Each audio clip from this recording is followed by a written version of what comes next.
Hi,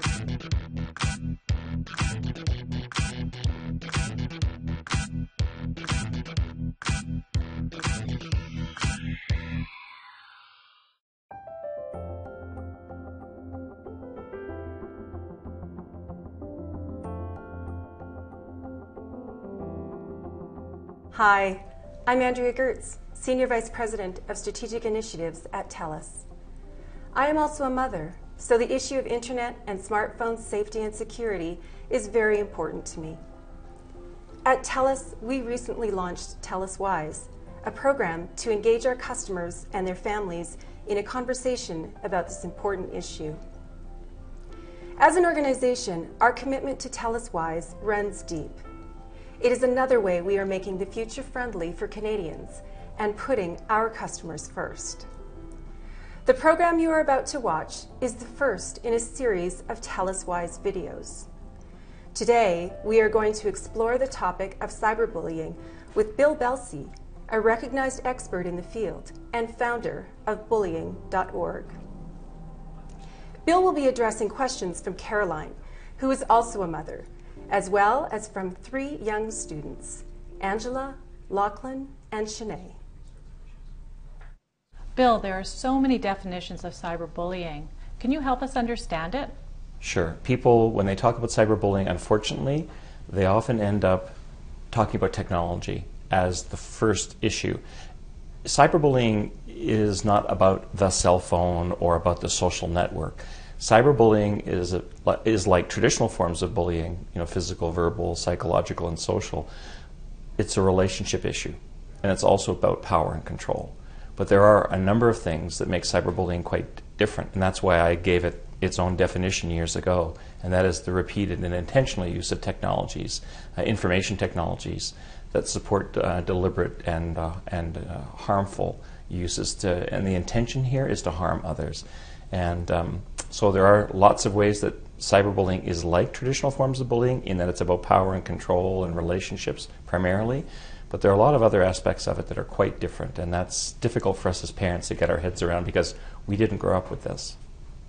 Bill, what are the signs that a child is being cyberbullied? Is there something that a parent or caregiver should be looking out for?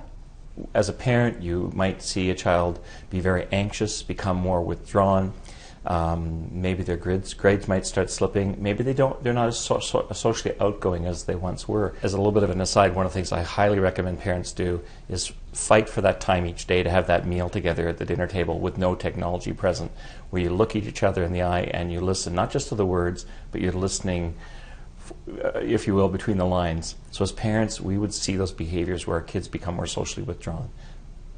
What should a parent do if their child is being cyberbullied? If you find out that your child is being bullied in any form, what we first need to do is we need to calm ourselves as adults, because bullying in any form is a very emotional issue. Next thing we need to do is we need to listen to our kids.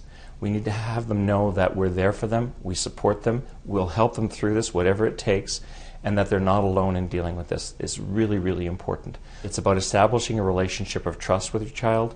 Don't give them, what I call the old person speech about, well, it wasn't like this back in my day, and threaten to take away their cell phone or take away their access to the internet. That won't solve anything. Our kids, unfortunately, they're going to experience all kinds of things throughout their lives, including things online. And when they do, we need to listen to them without judgment and have them know that we're there for them and to support them. So, Mr. Belsey, what are some basic rules you can share with kids on cyberbullying?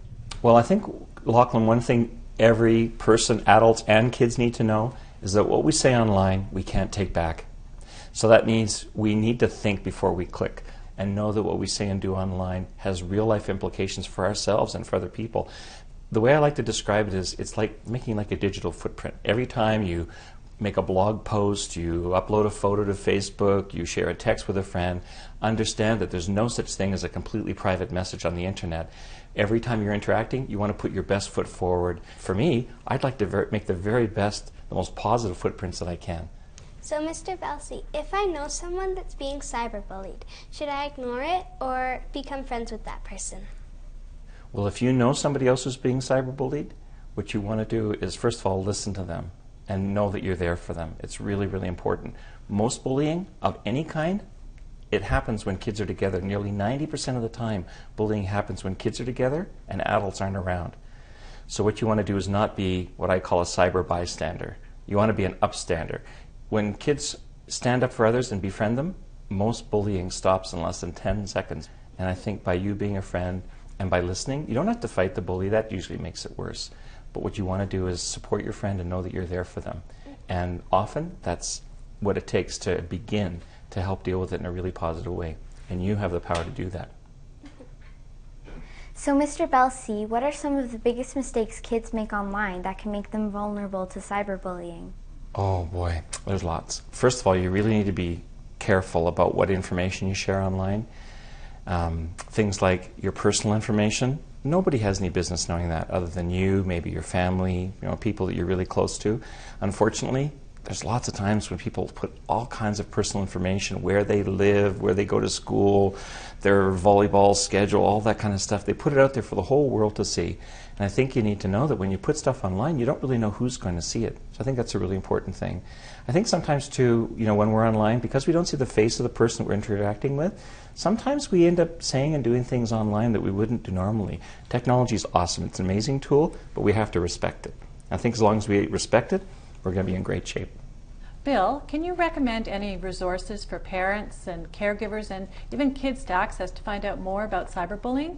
The real answers around issues like cyberbullying and sexting and all these sorts of unfortunate things that can really hurt kids online, the answers don't lie within technology.